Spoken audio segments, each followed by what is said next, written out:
बिस्मिल्लाहिर्रहमानिर्रहीम। स्टूडेंट्स, आज का जो हमारा टॉपिक है वो है angle and orthogonality in inner product spaces, और इसके साथ हम डिस्कस करेंगे ग्राम-श्मिट प्रोसेस। तो इन इनर प्रोडक्ट स्पेसेस, इसकी डेफिनेशन देख लेते हैं। नोशन एंगल, नोशन एंगल जो है हमारे पास, इसको कहते हैं between the vectors in R, between vectors in R M, right. तो ये between the vectors in R M, right. So the angle theta between the two vectors u and v in Rn, the angle and theta कह सकते हैं, x y z कुछ भी कह सकते हैं, between two vectors u and v in Rn, ठीक है। उसको कैसे डिनोट करते हैं स्टूडेंट्स, एंगल को, ठीक है। ये हमने वेक्टर एनालिसिस में भी पढ़ा हुआ है, जस्ट थोड़ा सा उसमें क्या है डिफरेंस है, ठीक है। वहाँ हमारे पास उसकी लेंथ आती थी, यहाँ भी लेंथ है यहाँ, लेकिन हमारे पास नॉर्म है, मीन वहाँ हमारे पास उसकी मॉड वैल्यू थी, ठीक है, डिस्टेंस था। और यहाँ हमारे पास जो एंगल है that is equal to angle cos inverse, ठीक है, u dot v, u v are the vectors, u norm and ये हमारे पास आ जाएगा v नॉर्म। u नॉर्म ये हमारे पास वेक्टर है, ये भी वेक्टर है, डॉट प्रोडक्ट भी इनका एक कांस्टेंट आएगा, ठीक है, रियल नंबर। और ये u नॉर्म ये भी हमारे पास क्या है रियल आएगा, और ये v भी हमारे पास क्या आएगा, v नॉर्म भी रियल आएगा। उनको डिवाइड करेंगे तो हमारे पास कोई रियल नंबर आएगा, तो उसका हम क्या करेंगे, इनवर्स ले लेंगे, तो हमारे पास क्या निकल आएगा, एंगल थीटा आ जाएगा। नेक्स्ट जो है हमारे पास डेफिनेशन, ठीक है, ये एंगल की डेफिनेशन थी। आगे है ऑर्थोगोनैलिटी, उसकी डेफिनेशन देख लेते हैं।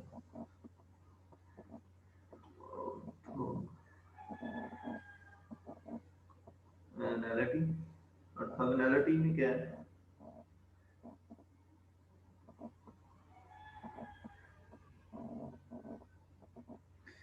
इसमें हमारे पास two vectors u and v in an inner product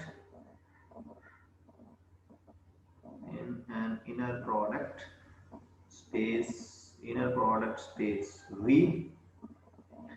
inner product space v is called orthogonal। उस वक्त इसको कहेंगे is called orthogonal, if अगर इस कंडीशन को ये सेटिस्फाई करती है, तो इसका इनर प्रोडक्ट क्या आ जाए हमारे पास, जीरो आ जाए, ठीक है। Then two vector a and b are inner product space v orthogonal if, अगर हमारे पास ये किसके इक्वल आ जाए, इनर प्रोडक्ट जीरो आ जाए, तो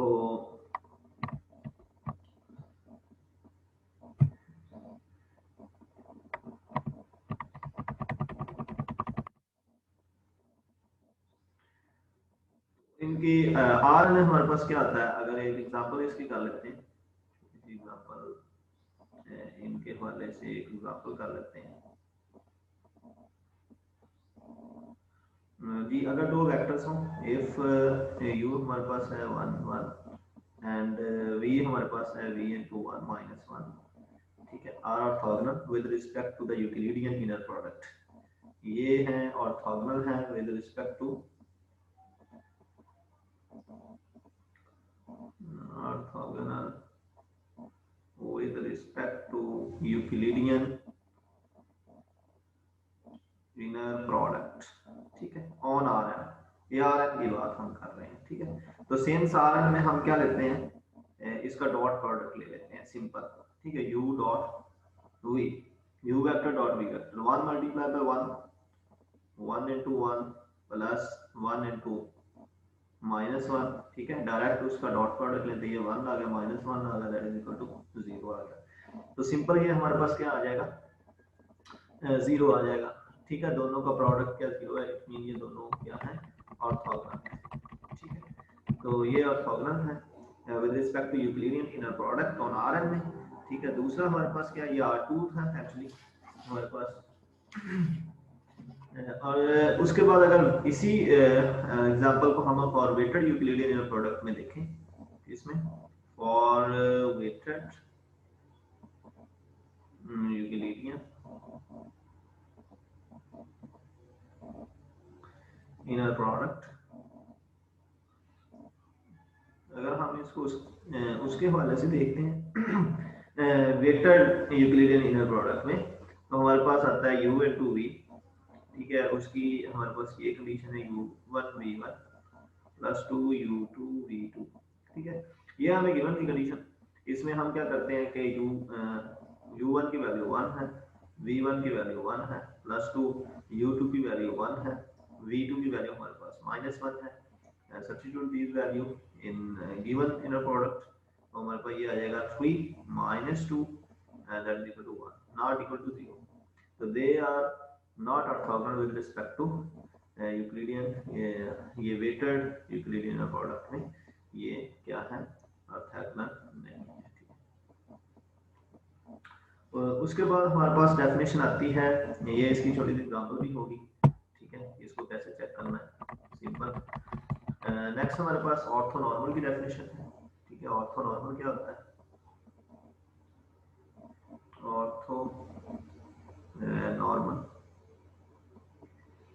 ऑर्थोनॉर्मल डेफिनेशन क्या है, कहता है कि an very simple, an orthogonal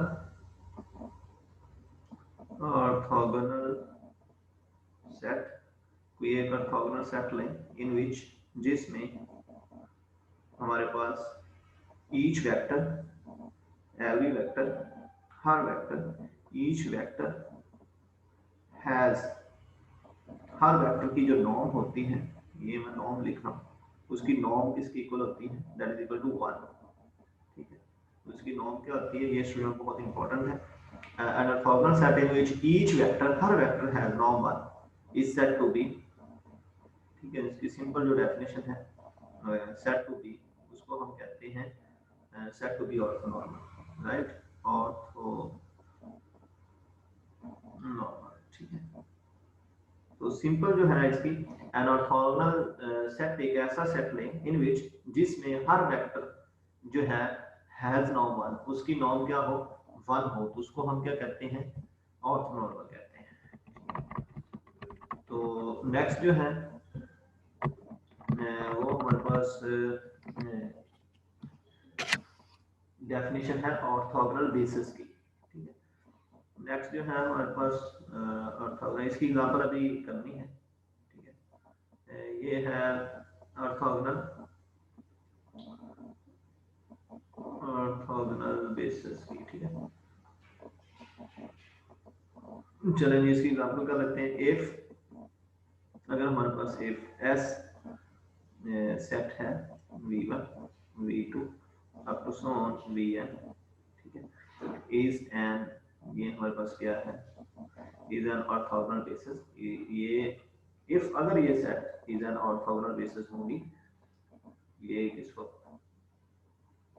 orthogonal basis किसके लिए और कब, for inner product as this vector is an orthogonal basis, ये वाली orthogonal basis होगी for inner product space, inner product space V, ये inner product space V के लिए जो है ना वो orthogonal basis होगी अगर ये important चीज है, if ये वाली जो ऑर्थोगोनल बेसिस है अगर ये इस तरह लिखी जाए तो देन ये क्या होगी, इस तरह, if this is very important, if u जो है ये v1 v2 v3 v है, हमने s दिया है ना।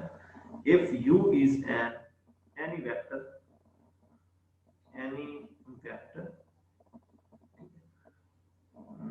any vector in v, कोई एक वेक्टर u लें, किस में से, वेक्टर स्पेस v में से, वो हमारे पास सेट था पिछला, ठीक है। s v1 v2 v3 is an orthogonal basis, उनको हम ऑर्थोगोनल बेसिस कहेंगे। अगर हम कोई एक u लेते हैं किस में से, इस वेक्टर स्पेस v में से, तो देन ये इस तरह का जो है ना वो बिहेव शो करे। u को हम इस तरह लिख सकें u इंटू v1, ठीक है, ओवर v1 का नॉर्म का स्क्वायर, ठीक है, साथ में फिर v1 प्लस ये u इंटू v, जितने भी वेक्टर गिवन हो, ठीक है, अगर 2 है तो 2 गिवन हो, अगर 3 है तो 3 इस तरह लिख सकें, if अगर 4 गिवन है तो 4 को इस तरह लिख सकें, ठीक है, right in this form and v2, ठीक है, अप टू सो ऑन, इस तरह चलते जाएं। ये क्या बनेगा u into vn over vn का नॉर्म, vn का नॉर्म, ठीक है, ये स्क्वायर है, यहाँ भी स्क्वायर है, तो यहाँ भी क्या आ जाएगा स्क्वायर, और ये साथ में क्या आ जाएगा vn आ जाएगा, ठीक है स्टूडेंट्स।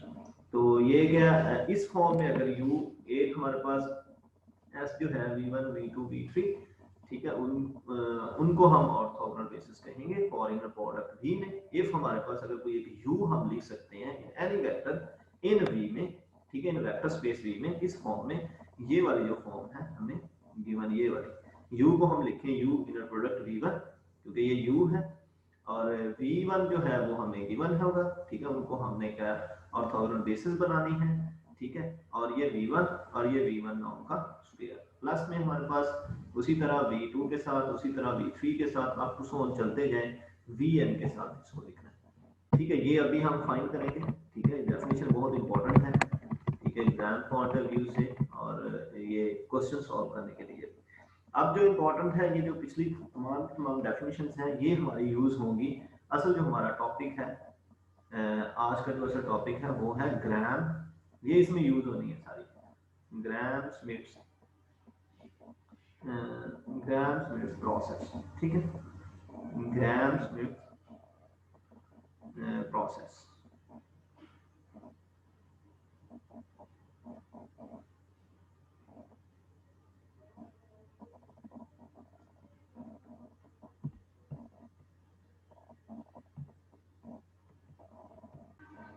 तो इसमें हमारे पास हम इसमें काम क्या करते हैं, ये हमारे पास T है, जस्ट T, और यहाँ टू कन्वर्ट, हम इसमें काम क्या करते हैं ग्राम स्मिथ प्रोसेस में, टू कन्वर्ट बेसिस,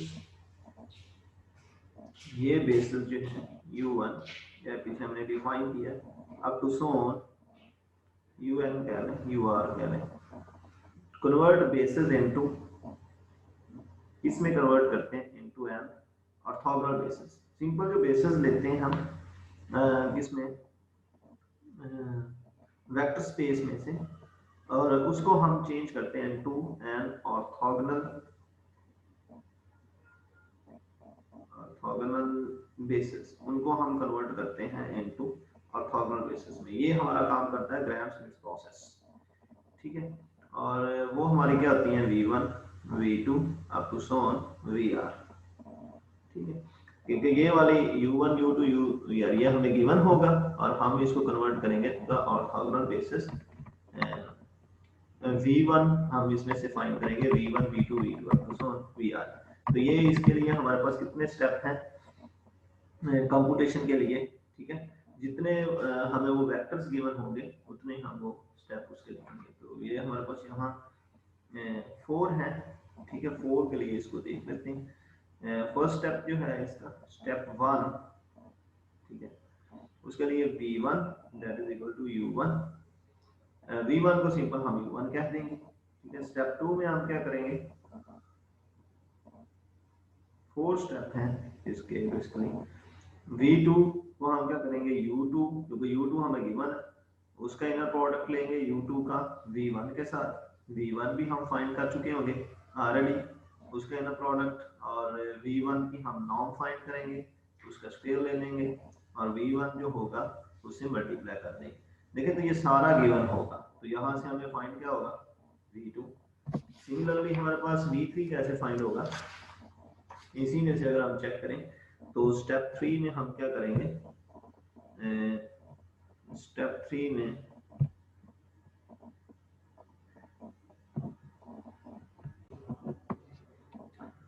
सिंपल यहाँ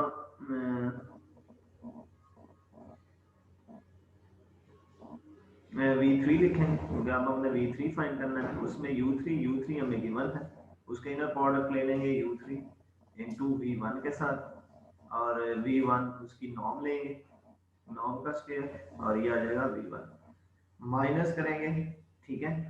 और u3 का क्योंकि हम u2 भी फाइंड कर v2 भी फाइंड कर चुके हैं, u3 का इनर प्रोडक्ट ले लेंगे v2 के साथ और यहाँ हमारे पास जो v2 की नॉर्म आ जाएगी, ठीक है, उसका स्क्वायर और यहाँ आ जाएगा v2, ठीक है। क्योंकि नेक्स्ट हम नहीं लिख सकते क्योंकि हमारे पास जो है v4 नहीं है, ठीक है। नेक्स्ट में हम इसमें v4 के लिए लिखेंगे तो आपको समझ इस तरह चलते जाएंगे। अगर यहाँ मैं स्टेप लिखूं, स्टेप इसको 4 कह लेते हैं, ठीक है। ये किसके लिए है, v4। जब हमें v4 फाइंड करना है तो u4, ठीक है, माइनस ये आ जाएगा u4 इंटू v1, ठीक है, ओवर डिवाइडेड बाय v1 की नॉर्म, यहाँ v1 माइनस ये माइनस आना है साथ में, ठीक है, और ये u4 का इनर प्रोडक्ट ले लें v2 के साथ और डिवाइडेड बाय हमारे पास क्या आ जाएगा v2 का नॉर्म का स्क्वायर, ठीक है, और यहाँ हमारे पास क्या आ जाएगा v2 माइनस क्या आ जाएगा, क्योंकि आप v3 भी हम फाइंड कर चुके हैं तो u4 का इनर प्रोडक्ट लें v3 के साथ और ये डिवाइडेड बाय हमारे पास क्या आ जाएगा v3 का स्क्वायर और यहाँ आ जाएगा v3। तो ये था हमारे पास ग्राम-स्मिथ प्रोसेस। तो इसमें हमने ऑर्थोनॉर्मल अगर फाइंड करना है, ठीक है, उसके लिए एक नोट है वो मैं लिख देता हूँ। ये अगर v1 v2 v3 फाइंड कर लेते हैं तो वहां से हमारे पास जो एक नोट बनता है वो है ऑर्थोनॉर्मल बेसिस के लिए। तो कन्वर्ट ऑर्थोगोनल बेसिस, ये एक्चुअली हमारे पास ऑर्थोगोनल बेसिस आ जाएंगे। तो ऑर्थोगोनल बेसिस को कन्वर्ट करना हो, ऑर्थोगोनल बेसिस को हमने कन्वर्ट करना हो, इसमें students orthogonal basis into orthonormal basis, orthonormal basis, ठीक है। तो उसके लिए ये क्या काम करना है, हमने फाइंड करना है q1 q2 up to so on qn, ठीक है। नॉर्मलाइज एक्चुअली करना क्या है इसमें, नॉर्मलाइज द ऑर्थोगोनल बेसिस, इसको नॉर्मलाइज करना है। ये जो हमें गिवन है v1 v2 v3 जो अभी हमने फाइंड किए हैं, इनको नॉर्मलाइज द ऑर्थोगोनल बेसिस।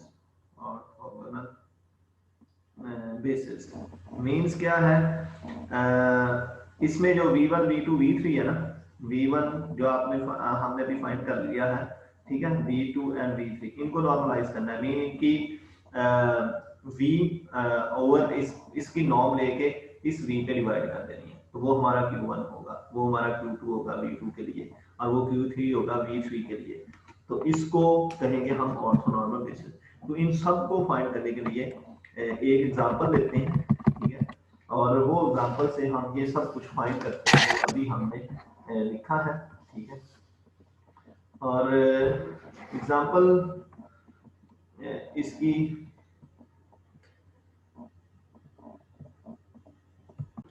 तो स्टूडेंट ये हमारे पास एग्जांपल है, assume that vectors space in R3 has Euclidean inner product space, apply the Gram-Schmidt process, transform the basis। ये हमें गिवन है u1 u2 u3, ठीक है, इनको ट्रांसफॉर्म करना है, ऑर्थोगोनल बेसिस फाइंड करनी है, मींस हमने v1 v2 v3 फाइंड करना है और इसके बाद हम and the normalise the basis vector find the q1 q2 q3, इनको नॉर्मलाइज करना और हमने वहां से ऑर्थोनॉर्मल वेक्टर जो है वो हमने फाइंड करना है, ठीक है, और ऑर्थोनॉर्मल बेसिस फाइंड करनी है। तो इसको मैं यहाँ सॉल्व करता हूँ। तो सबसे पहला स्टेप जो है हमारे पास सॉल्यूशन, ठीक है। स्टेप वन में हम क्या करते हैं, स्टेप वन, ठीक है, इसमें V1 है, उसको हम U1 कह देते हैं। इट मीन हमारा जो V1 है वो डायरेक्ट U1 होगा, ठीक है। और ये हमारे पास आ गया 1 1 1, क्योंकि U1 1 है, 1 1 1 है, और ये V1 हो गया। तो स्टेप टू में हम क्या करते हैं, स्टेप टू, ठीक है, स्टेप टू में हमारे पास होता है V2, वो हम क्या करते हैं U2 माइनस में साथ साथ लिखूंगा, साथ साथ इसको इधर सॉल्व भी करूंगा। V1 ओवर हमारे पास क्या होता है V1 का स्क्वायर, नॉर्म का स्क्वायर, और ये V1, ठीक है। इसमें हमें यहाँ V2 आ गया, U2 की वैल्यू कितनी है 0 1 एंड 1, ये गिवन है, ठीक है, ये गिवन आ गया। माइनस हमारे पास कितना है, इसकी जो V1 की इन दोनों की जो इनर प्रोडक्ट है U2 और V1 की, ये V1 है, U2 हमारे पास ये है, तो ये इनकी जो इनर प्रोडक्ट है 0 1 multiply by 1 and 1 multiply by 1, तो ये हमारे पास कितना आ जाएगा 2 आ जाएगा। और इसकी जो नॉर्म है V1 की नॉर्म, ये अगर मैं इधर लिखूं तो V1 की नॉर्म क्या होता है 1 का स्क्वायर प्लस 1 का स्क्वायर प्लस 1 का स्क्वायर, ठीक है। और ये हमारे पास कितनी आ गई 300 थ्री अंडर रूट आ गई, और उसका स्क्वायर लेंगे तो हमारे पास कितना आ जाएगा 3, तो ये हमारे पास क्या आ गया 3। अब ये 2 है, और ये 2 क्या था 2, ये इन दोनों की इनर प्रोडक्ट थी U2 और V1 की, और V1 हमारे पास वैसे वेक्टर आ जाएगा, और V1 वेक्टर है 1 इंटू 1 इंटू 1, राइट स्टूडेंट। तो ये हमारा क्या आ जाएगा V2 आ जाएगा। इसको हम सिंप्लीफाई कर लेते हैं, ठीक है, थोड़ा सा इसको सिंप्लीफाई कर लेते हैं। चलेंगे सिंप्लीफाई करें इसको। V2 हमारे पास आ जाएगा, अगर इस इनको ये 0, ये कितना बन जाएगा 0 1 1 माइनस ये 2/3 इंटू 2/3 इंटू 2/3, ठीक है। अब ये सिंपल आपस में क्या आ जाएगा माइनस, यहाँ क्या बन जाएगा -2/3, 1 -2/3 कितना होता है 1/3 होता है, और 1 -2/3 कितना होता है 1/3 होता है, ठीक है। और ये हमारे पास जो है वो V2 वेक्टर आ गया। अब हम इसका वेक्टर जो है ना वो नेक्स्ट जो है वो फाइंड करेंगे, V3 फाइंड करेंगे इसका, ठीक है। V3 स्टेप 3 में हम क्या करेंगे, स्टेप 3, ठीक है। V3 उसका फॉर्मूला क्या होता है U3 minus U3 into V1, ठीक है, और ये V1 का नॉर्म। ये एक दफा स्टूडेंट इसको लिखेंगे तो ये सिंपल याद हो जाता है, U3 into V2 divided by V2 का नॉर्म का स्क्वायर, और साथ में हमारे पास वेक्टर क्या आएगा V2 वेक्टर आएगा, राइट स्टूडेंट। और ये U0 एंड 0 -1/3, ये इसका नॉर्म हमने अभी फाइंड किया था, वो 3 था, उसका स्क्वायर 3 आ जाएगा। और U3 V3 का जो इनर प्रोडक्ट है वो 1 है, और साथ में सिंपल V1 आ जाएगा 1 इंटू 1 इंटू 1। इस तरह हमारे पास U3 इंटू V2, ठीक है, V2 ये हमने फाइंड किया हुआ है, ठीक है। U3 हमें गिवन है, ठीक है। इन दोनों की जो इनर प्रोडक्ट है वो है ये -9, ठीक है। इन दोनों की जो हमारे पास इनर प्रोडक्ट है वो 1/3 है, और V2 इसकी जो नॉर्म है, ठीक है, इसकी जो नॉर्म है वो आती है हमारे पास 2/3, इसकी जो नॉर्म है, ठीक है, V2 की नॉर्म जो है वो हमारे पास 2/3 अंडर रूट है, और उसका स्क्वायर क्या आ जाएगा 2/3, राइट स्टूडेंट्स। तो साथ में V2 वेक्टर है, तो V2 वेक्टर जो है हमारे पास वो उसको वैसे लिखें, ठीक है 1/3। इसी तरह इसको सिंप्लीफाई कर लें, ठीक है। इसको हम जब सिंप्लीफाई करेंगे तो हमारे पास आ जाएगा V3, वो आएगा 0 -1/2 इंटू 1/2, ठीक है स्टूडेंट। तो ये सिंपल इसका V3 हमने फाइंड कर लिया, ठीक है। और इनको जस्ट माइनस करना है, ठीक है। इन दोनों को आपस में प्लस कर लें, ये दोनों माइनस किया तो माइनस आ जाएगा, ठीक है। ये 3 से कैंसिल हो जाएगा, ये 1/2 बन जाएगा, ये 1/2 इससे मल्टीप्लाई कर दें, और इसमें से आप सब्ट्रैक्ट कर दें, तो ये सिंपल हमारे पास क्या आ जाएगा V3 आ जाएगा। तो नेक्स्ट इसमें हमने क्या करना है, ये हमने ऑर्थोगोनल बेसिस की क्या कर ली फाइंड कर ली, ठीक है। तो ये हमारे पास आई क्या है V1 V2 V3, ठीक है। तो मैं लिख भी देता हूँ, V1 हमारे पास कितना है 1 इंटू 1, और V2 हमारे पास कितना आया -2/3 आया, 1/3 आया और 1/3 आया, ठीक है। और V3 हमने कितना फाइंड किया है, 0 × -1/2 × 1/2। अब हमने ऑर्थोगोनल बेसिस फॉर आर, ये हमारे पास ऑर्थोगोनल बेसिस है, ठीक है, form of orthogonal basis, these are the orthogonal basis, ठीक है। इसको हम क्या करते हैं, ऑर्थोगोनल बेसिस, ठीक है। ये हमारे पास क्या ऑर्थोगोनल बेसिस है। अब हमने क्या फाइंड करना है, ऑर्थोनॉर्मल बेसिस फाइंड करना है। तो नेक्स्ट हमारा जो क्वेश्चन है वो हमारा है ऑर्थोनॉर्मल बेसिस। सो ऑर्थो नॉर्मल बेसिस, ठीक है। ऑर्थोनॉर्मल बेसिस में हम क्या करेंगे, वो बिल्कुल सिंपल है, ठीक है।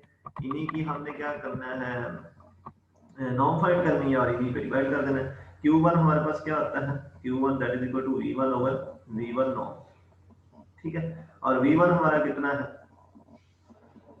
V1 हमारे पास है 1 × 1 × 1, ठीक है, ये वेक्टर है।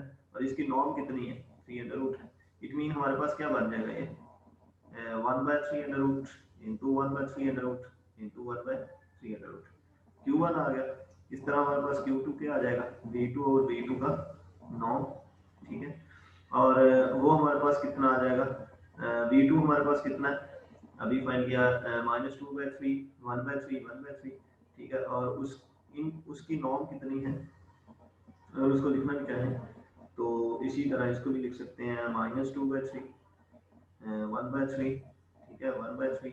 और ये इसकी नॉर्म कितनी है, V2 की नॉर्म, ये है ना V2 हमारे पास, ठीक है। इसकी नॉर्म हमारे पास कितनी है, वो है हमारे पास 6√2, ठीक है। और इसको सिंपल कर, थोड़ा सा सिंप्लीफाई कर लें, ठीक है। तो इसको जो सिंप्लीफाई करेंगे तो हमारे पास बनेगा -2/6√1/6√, ठीक है। और नेक्स्ट भी ये हमारे पास जो इसकी नॉर्म है वो 6√3 है, ठीक है। इसकी जो नॉर्म वैल्यू है वो हमारे पास 6√3 है। ये -2/6√, और इस तरह हमारे पास नेक्स्ट जो आएगी वो 1/6√, ठीक है। ये Q2 आ गया सिंपल। अब हमने इसका क्या फाइंड करना है, लास्ट जो है वो Q3 फाइंड करना है, ठीक है। और Q3 क्या होगा, Q3 that is equal to V3/V3 की नॉर्म वैल्यू, राइट स्टूडेंट। तो इसका V3 हम लिख लेंगे, V3 हमारे पास कितना है, 0 - 1/2, यहाँ आ जाएगा 1/2। और इनकी जो है नॉर्म जो है वो हमारे पास 1/2। इसको जब हम सिंप्लीफाई करेंगे